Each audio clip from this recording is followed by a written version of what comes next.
Firman Tuhan bersama dengan saya di Yeremia. Kitab Yeremia, pasal yang ke-18, ayat 1. Pelajaran dari pekerjaan tukang periuk.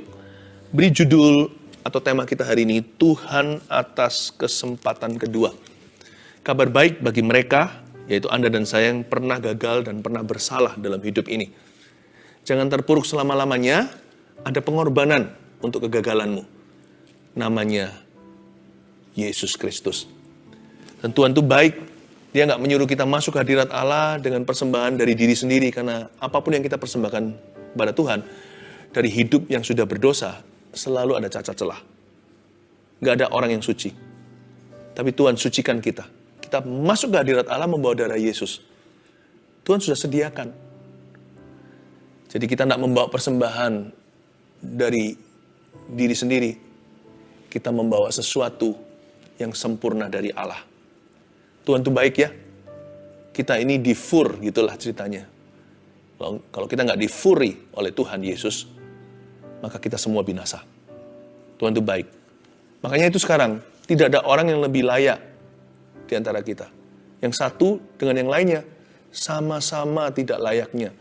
Jadi kalau orang lain diampuni, Anda juga bisa. Kalau orang lain bangkit dari kesalahannya, Tuhan akan memberi kemampuan kepada Anda. Sebab Tuhan kita adalah Allah atas kesempatan kedua. Our God is the God of second chances. Mari kita baca bersama-sama ayat pertama. Firman yang datang dari Tuhan kepada Yeremia bunyinya, pergilah dengan segera ke rumah tukang periuk. Di sana aku akan memperdengarkan perkataan-perkataanku kepadamu. Lalu pergilah aku ke rumah tukang periuk, dan kebetulan ia sedang bekerja dengan pelarikan. Betapa uniknya di sini di ayat 1 dan ayat 2 saling melengkapi. Pertama, kalimat ke-1 bunyinya begini. Firman yang datang daripada Tuhan kepada Yeremia bunyinya. Ini firman. Seperti kita dengar firman seperti ini, atau kita saat teduh pribadi, kita baca Alkitab, Logos, firman yang tertulis di dalam buku ini. Alkitab kan artinya the book. Di dalam buku ini terkandung firman-firman Tuhan. Waktu kita baca firman, masuk dalam hati kita, simpan di sana. Nanti sepanjang hari waktu kita menjalankan aktivitas, belajarlah peka untuk mendengarkan suara Allah. Firman yang kita baca di saat teduh, itu adalah fondasi. Itu bahan baku atau bahan bakarnya. Kalau kita nggak masuk firman nanti, kita salah dengar di luar sana. Karena Tuhan hendak memperdengarkan perkataan-perkataannya kepada Yeremia di rumah tukang periuk. Tuhan selalu berbicara kepada kita lewat kehidupan sehari-hari. He speaks to us in daily life. Banyak orang melewatkan firman Tuhan dengan cara demikian. Firman Tuhan itu ada dua dimensi. Satu yang kita baca, kita renungkan, masuk ke dalam hati. Yang kedua, ketika kita menjalankan kehidupan kita sehari-hari, dalam aktivitas kita sehari-hari, di situ Tuhan hendak berbicara kepada kita. Jadi belajar peka, don't miss His voice, you see. Tuhan bilang sama Yeremia, pergilah dengan segera ke rumah tukang periuk. Di situ, di sana aku akan memperdengarkan perkataan-perkataanku. Ayat 1 firman, ayat kedua perkataan. Sama-sama firman Tuhan. Logos dan Rema, firman yang kita renungkan dan kita baca. Lalu setelah kita masuk ke dalam kehidupan sehari-hari kita, keluar dari ruang doa kita, beraktivitas di dalam hidup ini, di situ Tuhan akan memperdengarkan perkataan-perkataannya. Do you know that God wants to speak to you directly? Tahukah Anda bahwa Tuhan ingin berbicara kepada Anda secara langsung? Makanya saya suka kalau saat teduh saya baca Alkitab banyak-banyak. Karena itu bahan bakar saya, itu bahan baku. Nanti waktu saya mulai ke kantor, waktu saya ketemu orang, waktu saya mengerjakan sesuatu, saya menerima tuntunannya secara langsung. Dan nanti dalam kehidupan sehari-hari, Tuhan akan menyampaikan banyak sekali rahasia-rahasianya. Belajarlah peka. Ayat 4. Setelah dia sampai ke tempat pelarikan itu, ayat 4 bunyinya, apabila bejana yang sedang dibuatnya dari tanah liat di tangannya itu rusak, maka tukang periuk itu mengerjakannya kembali menjadi bejana lain menurut apa yang baik pada pemandangannya. Kemudian datanglah firman Tuhan kepadaku bunyinya, masakan aku nggak dapat bertindak kepada kamu seperti tukang periuk ini, hai kaum Israel. Demikianlah firman Tuhan, sungguh seperti tanah liat di tangan tukang periuk, demikianlah kamu di tanganku, hai kaum Israel. Yeremia disuruh pergi ke rumah pejunan atau tukang periuk itu. Di sana Tuhan memperdengarkan perkataannya. Lalu ketika Yeremia tiba ke rumah tukang periuk, bisa pas gitu, sementara dia sedang bekerja dengan pelarikan. Yeremia sampainya itu bukan ketika sang tukang periuk lagi makan, atau lagi ke belakang, atau bepergian. Kalau Tuhan suruh ya, semua akan tepat waktu, semua indah pada waktunya. Dan bisa pas ketika dia tiba, sang tukang periuk sedang bekerja dengan pelarikannya. Saya jadi ingat ketika Filipus di Perjanjian Baru, di Kisah Para Rasul, ketika dia sampai ke kereta si sida-sida, dia sedang baca Yesaya. Tuhan itu maestronya mengatur timing-timing kita. Waktu kita sampai di tempat itu, bisa pas ketemu dengan orang yang memang Tuhan utus dalam kehidupan kita, atau kita diutus dalam kehidupannya. Makanya itu Tuhan nggak hanya bersuara, harapkan tuntunannya. Dan ini semua konteksnya ketika Israel murtad loh ya. Yeremia diutus untuk menerima firman untuk mereka. Jadi sekalipun kalau kita jauh dari Tuhan, bukan berarti Tuhan berhenti berbicara. Carilah suaranya. Belajar untuk peka lihat kesehari-harian kita. Ada orang tertentu ingin berdosa. Ketika dia lewat jalan, tiba-tiba ketemu teman gereja. Itu Tuhan bicara. Jangan meninggalkan aku lebih jauh. Kalau di luar negeri dulu, saya lagi down ya, waktu saya sekolah di luar. Gereja-gereja di sana itu depannya suka dikasih semacam promo begitu. Ada tulisan ayat atau pesan khusus dari gembalanya, hari Minggu jangan lupa ibadah. Ya. Lalu ketika saya nyetir mobil saya, lewati gereja gitu aja, kok bisa setiap kali saya lewati tempat itu, selalu pesan itu tepat untuk aku. Ayatnya bisa jadi ayat emas hari itu, atau bisa sebuah pesan kata-kata hikmat yang sangat mengena ke saya. Tuhan bisa bicara lewat tulisan di jalanan. Tuhan bisa bicara lewat kebetulan. Yang pasti itu juga adalah suatu wujud firman dalam kehidupanmu. Allah tidak berhenti berkata-kata dalam kehidupan manusia karena Allah mencintai mereka. Tinggal kita aja loh, mau buka telinga enggak, dengar enggak. Jikalau hari ini Tuhan berbicara kepadamu, jangan keraskan hatimu. Barang siapa bertelinga, hendaklah ia mendengarkan apa yang Roh Kudus hendak katakan kepadanya. Tapi dengar itu juga harus ada fondasinya. Nanti kalau enggak, kita dengar-dengaran yang ngawur. Nanti kita merasa itu Tuhan, padahal bukan. Makanya itu, ayat ke-1 jangan lupa, firman yang datang dari Tuhan pada Yeremia bunyinya selalu dilandasi dengan fondasi apa yang tertulis di dalam Alkitab. Jangan modal kita itu hanyalah peka. Harus ada disiplin rohani yang tinggi tiap hari masuk hadirat Allah. Baca beberapa pasal. Kembangkan pengetahuan yang benar akan Tuhan. Nanti kan kita akan semakin mengenal Dia. Jangan-jangan nanti kita sok kenal. Kalau kita nggak punya fondasi logos atau firman tertulis, nanti tersesat dalam pikiran dan perasaan kita dan kita kira itu Tuhan. Tapi banyak orang hanya logos doang. Maunya hanya baca yang di buku. Dia kira Tuhan itu dipenjara di dalam buku ini. Dia lupa bahwa Allah itu nyata, bahwa Allah itu hidup. Allah adalah roh. Di mana ada roh Allah, di situ ada kemerdekaan. Tuhan bebas untuk berbicara kepada kita dengan beribu-ribu cara. Dan Tuhan bisa bicara lewat keseharian, lewat daily living, lewat kehidupan sehari-hari kita, lewat kebetulan, lewat kejadian, lewat pengalaman hidup, lewat orang lain. Bahkan Tuhan bisa bicara lewat alam semesta. Tuhan bisa bicara lewat seperti itu. Sekali lagi waktu saya sekolah itu saya banyak ngalami begitu. Saya perjalanan pergi ke tempat kuliah itu 1 jam satu arah. 2 jam PP saudara. Ketika saya lagi suatu hari sedang hati saya berbeban berat, letih lesu. Lalu saya mendengarkan lagu. Bagai Raja Wali melintasi gunung tinggi. Bagai Raja Wali melintasi pada hidup. Dibawa ke bak sayapmu. Kau bawaku terbang tinggi, melintasi langit biru, bagaikan Raja Wali. Tiba-tiba di depan saya situ di langit biru. Saya waktu itu berada di Vancouver, Kanada, sedang sekolah. Saya melihat ada Raja Wali, bald eagle. Terbang sungguhan, bukan penglihatan. Terbang pas lagu itu nyanyi. Ya mungkin serba kebetulan. Tapi saya yakin Tuhan hendak berbicara kepada saya lewat alam semesta. Philip Mantova, jangan down ya. Bagai Raja Wali kau akan terbang tinggi. Kau akan berjalan tanpa letih lesu. Kau akan berlari. Dan kau akan berlari dan semakin lama semakin kuat. Kalau kau menaruh harapmu padaku. You see, pergilah ke tempat tukang periuk itu. Di situ aku akan menyampaikan perkataan-perkataanku. Akhir-akhir ini Tuhan bicara apa sama Anda? Selama ini kita tutup telinga, kita anggap, kita tepis aja, itu kebetulan. Itu hanya pikiran gua doang. Itu hanya pikiran saya. Asal kita punya firman yang tertulis dalam hati.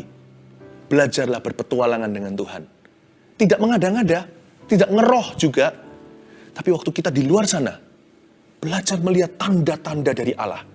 Dan tanda-tanda itu selalu menuntun kita kembali kepada jalannya yang benar. Kalau kita sudah jalan di dalam jalannya yang benar, tanda-tanda itu akan membuat kita semakin sungguh-sungguh lagi berjalan di dalamnya. Apabila bejana yang sedang dibuatnya dari tanah liat di tangannya itu rusak, ayat 4. Maka tukang periuk itu mengerjakannya kembali menjadi bejana lain menurut apa yang baik pada pemandangannya. Tanah liat di tangannya itu rusak. Salah siapa? Salah si tukang periuk yang melambangkan Tuhan? Atau salah si tanah liat yang melambangkan kita? Ya pasti salahnya kita. It's always our bad. Karena Tuhan kita nggak pernah gagal. Jadi tanah liat di tangannya itu rusak. Ini melambangkan kegagalan kita. Kalau hari ini kita jatuh, jangan salahkan Tuhan. Kalau hari ini kita jauh dari Tuhan, jangan salahkan Tuhan. Kalau hari ini kita mengalami kekalahan, jangan salahkan Tuhan. Tanah liat itu di tangannya fine-fine saja. Tapi dia rusak di tangan Sang Maha Kuasa. Bukan Sang Maha Kuasa yang gagal untuk membentuknya.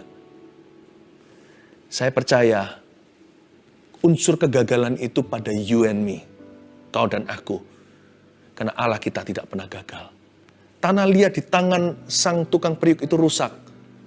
Itu menunjukkan bahwa tanah liat itu tidak kooperatif. Tidak bekerja sama.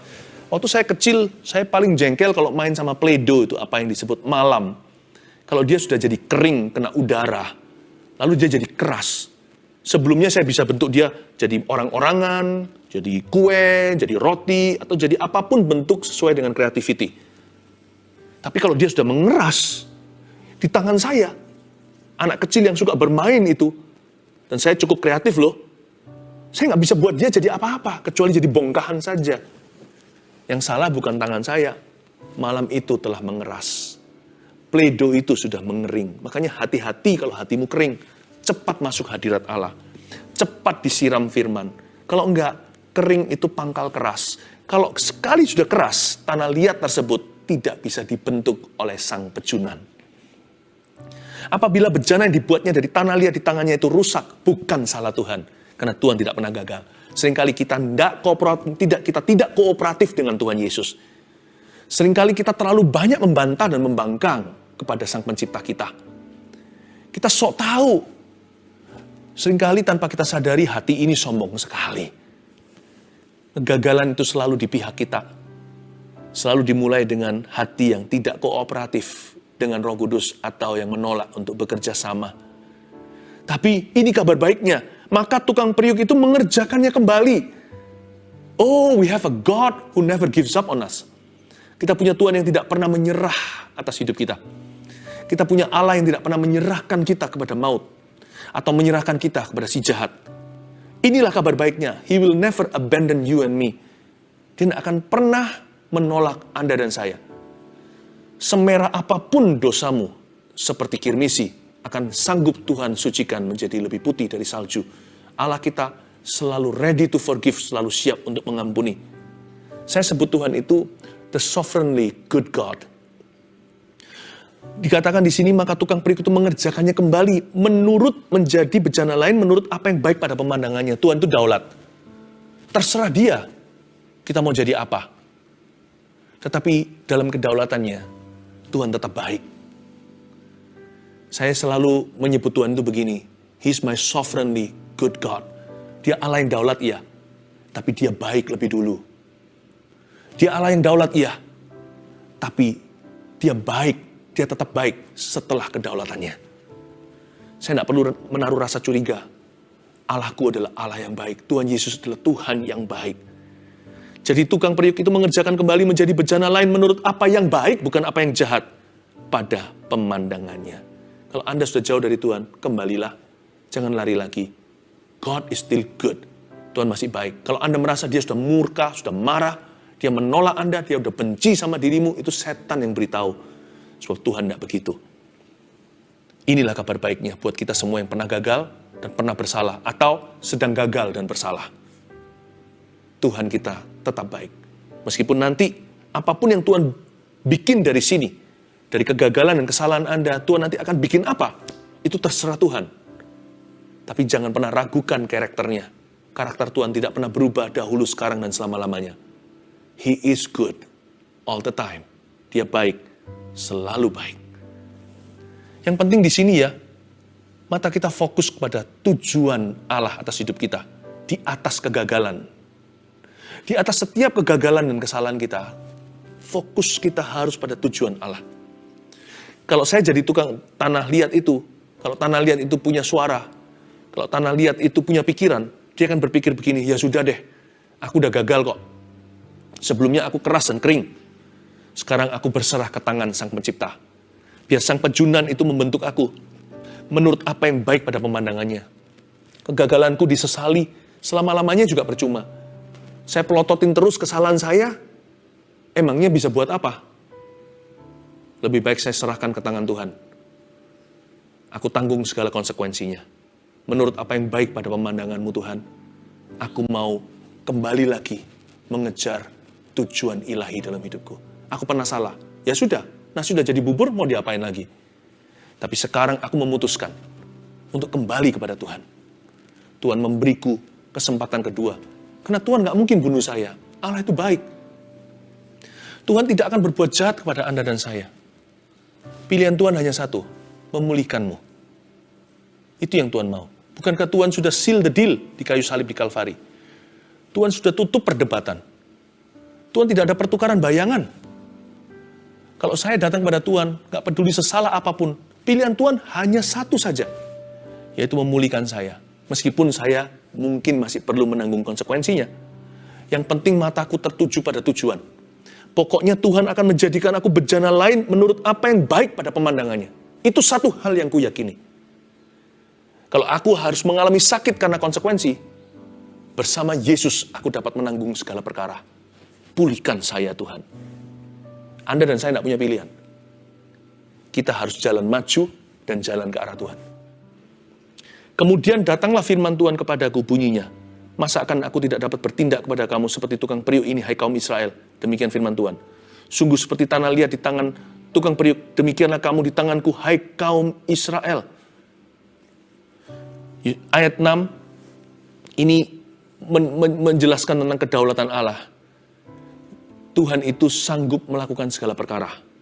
Dan Tuhan itu bisa berbuat apa saja. Karena Tuhan tidak berutang sama siapa-siapa. Jadi Tuhan berkata, masa aku nggak dapat? Itu menunjukkan kesanggupannya. Masa aku tidak dapat membuktikan kedaulatannya? Masa aku nggak bisa bertindak pada kamu seperti tukang periuk ini, hai kaum Israel? Sungguh seperti tanah liat di tangan tukang periuk. Kamu itu di tanganku. Kita semua itu orang baik maupun orang jahat, orang benar maupun orang salah, di tangan Tuhan. Karena itu yang harus paling ditakuti di hidup ini adalah Tuhan, bukan manusia. Bodohlah orang yang takut kepada sesamanya, tetapi tidak takut kepada penciptanya. Bodohlah orang yang takut kepada hidup ini, tetapi tidak takut kepada Dia yang memegang kunci kehidupan. You see, your life and my life, hidupmu dan hidupku ada di tangannya. Dia mau lepaskan, kita terlepas. Kalau dia mau habiskan kita, kita habis. Bagi Tuhan hanya sepatah kata. Tapi ayat ini menunjukkan bahwa Dia maha kuasa. Masakah aku nggak bisa Masakah aku tidak dapat bertindak kepada kamu seperti tukang periuk kepada tanah liat di tangannya? He can do whatever. Dia bisa lakukan segala sesuatu. Dia bisa lakukan apa saja. Bagi Tuhan, semuanya sah karena Tuhan tidak pernah hutang sama siapa-siapa. Therefore, maka itu, karena Tuhan adalah Allah yang baik, Dia bebas untuk mengampuni siapa saja. Dia bebas untuk mengampuni dosa apa saja. Karena Tuhan mati bagi setiap dosa, segala dosa, semua dosa. Jangan pernah datang ke hadirat Allah meragukan dan berkata, dosaku ini apa bisa diampuni? Menurut aku dosaku udah keterlaluan. Ingat, God reserves the freedom and the right to forgive whatever sin. Tuhan reservasi hak bebasnya, kemerdekaan, hak absolut dan kedaulatan untuk mengampuni dosa apapun juga, segede apapun juga. Karena itu jangan iri kalau lihat orang lain diampuni. Tuhan berhak ampuni dia. Wong Tuhan sudah mati di Kalvari. Tuhan itu jalurnya telah ditentukan, yaitu pengampunan. He is free. Dia bebas untuk meresponi respon hati kita. Kalau kita punya Allah yang baik, meskipun dia daulat, saya tenang jadi orang. Saya tahu, setiap kali saya datang ke Tuhan, saya tahu hanya ada satu kejadian. Tuhan akan mengampuni saya. Asal hatiku tulus, bertobat sungguh-sungguh, Tuhan tidak akan tepis aku. Kecuali kalau saya pura-pura memanipulasi dia dan menantang dia serta mencobai. Nah, itu namanya cari perkara. Itu namanya uji nyali. Tapi kalau hati saya hancur, jiwa saya patah remuk, di atas kedua lututku aku datang, gak mungkin Tuhan tolak. Tuhan hanya menunjukkan satu pilihan, menerima Anda. Sebab Allah kita adalah Allah yang baik. Tidak sanggupkah aku bertindak kepada kamu seperti tukang periuk itu kepada tanah liatnya? Ada kalanya, ayat 7, aku berkata tentang suatu bangsa dan tentang suatu kerajaan, bahwa aku akan mencabut, merobohkan, dan membinasakannya. Tapi apabila bangsa yang terhadap siapa aku berkata demikian telah bertobat dari kejahatannya, maka menyesallah aku bahwa aku hendak menjatuhkan malapetaka yang kurancangkan itu terhadap mereka. Nah ini dia, respon pertama yang idealnya begini. Bertobat dari kejahatannya. Pertobatan yang sejati itu membawa yang namanya plan of mercy on God's side. Di sisi Tuhan, dia membawa rencana kasih karunia. Ya, pertobatan. Pertobatan itu luar biasa. Gak peduli Anda salah apa. Kalau Anda datang dengan rendah hati, Ahab pun raja jahat itu diampuni. Bayangkan, tapi dia jahat lagi. Nah, itulah masalah kebinasaannya. Tapi kalau kita datang pada Tuhan, bertobat dari kejahatan kita sungguh-sungguh, God has only one plan for you. Tuhan hanya punya satu rencana untukmu. Dia merancangkan rencana kasih karunia atas hidup Anda. Ayat 9, ada kalanya aku berkata tentang suatu bangsa dan tentang suatu kerajaan bahwa aku akan membangun dan menanam mereka. Tetapi apabila mereka melakukan apa yang jahat di depan mataku dan tidak mendengarkan suaraku, maka menyesallah aku bahwa aku hendak mendatangkan keberuntungan yang kujanjikan itu kepada mereka. Nah, respon yang berikutnya adalah respon yang salah. Rebellion atau lawan kata pertobatan, yakni pemberontakan. Kalau kita melakukan apa yang jahat di depan mata kita, sekalipun Tuhan sudah pernah memberi kita janji-janji indah, Tuhan hanya punya satu rencana untuk orang yang menguji nyalinya, melawan Tuhan dengan sengaja. Hanya satu, plan of judgment atau rancangan murka. Kita bisa pilih hari ini, kita mau mengalami rencana murka atau rencana kasih karunia.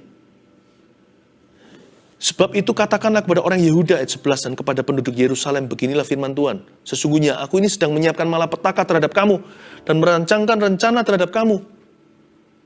Baiklah kamu masing-masing bertobat dari tingkah lakumu yang jahat dan perbaikilah tingkah lakumu dan perbuatanmu. Tetapi mereka berkata, tidak ada gunanya, sebab kami hendak berkelakuan mengikuti rencana kami sendiri dan masing-masing hendak bertindak mengikuti kedegilan hatinya yang jahat. Mengikuti kedegilan hati yang jahat. Please saudara-saudara jangan pernah keraskan hati. Tuhan itu baik sekali. Di ayat 11 di sini Tuhan mau hukum aja masih beri peringatan dulu. Seperti orang mau foto gitu, kasih 1, 2, 3. Ini bukan hanya 1, 2, 3. Tuhan menunggu bertahun-tahun terus bicara lewat nabi. Tuhan ngomong begini, aku ini sedang menyiapkan malapetaka loh ya terhadap kamu. Merancangkan rencana terhadap kamu. Mau pukul aja kok aba-aba. Sebaik itu loh Tuhan kita. Ayo. Papa mau rotan loh ya sekarang. Cepat bertobat, cepat berbalik, perbaiki tingkah langkahmu. Luar biasa ya, dari situ kita tahu bahwa yang Tuhan inginkan bukanlah menghukum mereka. Yang Tuhan rindukan adalah pertobatan mereka. Ketika Tuhan ditantang, sebaliknya Tuhan bukan marah, Dia memperingatkan, jangan, percuma kamu menendang gala. Seperti kakimu menendang tembok baja. Kamu sakit sendiri nanti melawan aku. Niatkan, urungkan niatmu. Maksud saya, urungkan niat Anda. Jangan lawan Tuhanmu terus-menerus. Bertobatlah, sebab Dia siap mengampuni dan mengubah hidupmu. Baiklah kamu masing-masing bertobat dari tingkah langkahmu yang jahat. Perbaikilah tingkah langkahmu dan perbuatanmu. Saya kasih 3 poin sederhana peran kita dalam menerima kesempatan kedua ya. Peran kita hanyalah 1. Seperti di ayat 11 dikatakan, baiklah kamu masing-masing bertobat dari tingkah langkahmu yang jahat. 1. Bertobat sungguh-sungguh dari kesalahan kita di kesempatan sebelumnya. Itu dia. Anda sadari apa salah Anda. Bertobatlah sungguh-sungguh dari kesalahan itu. Kalau kesempatan yang lalu sudah hangus, percayalah bagi orang yang bertobat, Tuhan memberikan kesempatan yang baru. Sebab hanya satu pilihan saja kan. Hidup ini hanya ke atas dan ke depan. Jangan lihat ke belakang. Yang di belakang sudah terjadi, apa boleh buat? Kalau kita datang pada Tuhan, Tuhan hanya buka satu jalan ke depan. Yaitu memulihkan. Bertobat sungguh-sungguh dari kesalahan kita di kesempatan sebelumnya. Kadang-kadang bukan dosa yang kita perlu tobati. Kadang-kadang kebodohan sendiri. Ada orang yang bisnisnya jatuh. Karena dia terlalu serakah, overekspansi. Anggaplah kejadian sebelumnya, kejatuhan bisnis Anda. Yang sangat menyakitkan itu adalah biaya kuliah. Cepat wisuda, cepat lulus. Evaluasi yang dulu. Jangan ulangi lagi kesalahan yang sama. Yang kedua, perbaikilah tingkah langkahmu dan perbuatanmu di ayat 11 kalimat terakhir. Artinya, belajar taat dan setia, apapun konsekuensinya di kesempatan kedua. Catat itu. Perbaiki tingkah langkahmu. Jangan hanya bertobat dengan perkataannya. Jangan hanya dengan pengakuan. Iman tanpa perbuatan dalam mati. Perbaiki tingkah langkahmu. Ini bukan jadi sempurna dalam sehari. Atau tiba-tiba berubah 180 derajat dalam semalam. Perbaiki tingkah langkahmu itu sebuah prosesi. Yang penting maju. Jatuh bangun nggak apa-apa, tapi maju ke depan. Kalau jatuh bangun, berputar-putar di padang gurun, jatuh bangun melulu, jatuh terus, tidak pernah mau bangun-bangun lagi. Nah, itu yang Tuhan tidak kenan. Kalau sudah jatuh, mau diapain lagi? Cepat bangkit. Tuhan ampuni, jalani apapun konsekuensinya. Belajar taat dan setia di kesempatan kedua. Mungkin konsekuensinya menyakitkan. Beberapa orang punya dosa atau kesalahan atau kebodohan. Itu menanggung suatu konsekuensi yang tidak bisa diputarbalikkan. Ada sebab, ada akibat. Ya. Ada cause, ada effect. Yang sudah terjadi, kerugian sudah menimpa, hutang harus dibayar. Hamil di luar nikah, anak harus dilahirkan. Jangan gali lubang, tutup lubang. Setelah hamil, diaborsi. Bayi di dalam kandungannya. Dosa ditutup dengan dosa. Nggak boleh. Apapun konsekuensinya, jalani. Belajarlah taat dan setia mulai hari ini. Sebab hari ini adalah kesempatan kedua yang Tuhan beri. Sebab Anda belum binasa kan? Sekalipun Anda jatuh bisnisnya, Anda masih punya sesuatu kan? Nggak punya harta, masih ada jiwa dalam raga Anda kan? Masih ada hidup, masih punya keluarga. Apapun yang belum hangus, pertahankan itu. Belajar taat dan setia lagi di kesempatan yang baru ini. Yang terakhir, di ayat 12, tetapi mereka berkata, no use, useless, tidak ada gunanya. Sebab kami hendak berkelakuan mengikuti rencana kami sendiri dan masing-masing hendak bertindak mengikuti kedegilan hatinya yang jahat. Wah, orang Israel ini jahat ya, keras hatinya. Sudah diperingatkan masih ngomongnya begitu. Mereka berkata, tidak ada gunanya. Useless. Yang ketiga, lawan katanya. Nikmati prosesnya bersama Tuhan Yesus dalam rencana Allah. Dikit demi sedikit, setiap sifat demi sifat. Nikmati prosesnya bersama dengan Tuhan Yesus. Jangan lari lagi dari hadirat Allah. Dan jangan bodoh lagi untuk kedua kali. Nikmati prosesnya dengan Tuhan Yesus. Jangan berkata, tidak ada gunanya. Tuhan, sekalipun menyakitkan, aku akan jalani jalan ini. Aku akan nikmati prosesnya dengan Tuhan Yesus. Asal aku tetap mengikuti rencana Allah. Aku tahu kalau aku ikuti arus air ini, itu akan memimpinku suatu hari kepada kemerdekaanku. Aku tidak mau lagi ikuti huru hara, foya-foya. Aku tidak mau mengikuti jalan dosa. Aku mau mengikuti jalur ini. Sekalipun sekarang aku belum melihat kelegaan. Kalau aku terus berjalan dalam rencana Allah, aku tahu ini proses Tuhan. Suatu hari kelak, aku menoleh ke belakang dan berkata, haleluya, Tuhan sudah memberiku kesempatan kedua. 1, 2, 3, dengan ini saya selesai.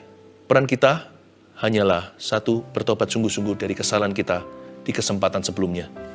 2, belajar taat dan setia, apapun konsekuensinya di kesempatan kedua. 3, nikmati prosesnya bersama Tuhan Yesus, tetap dalam rencana Allah. Worship.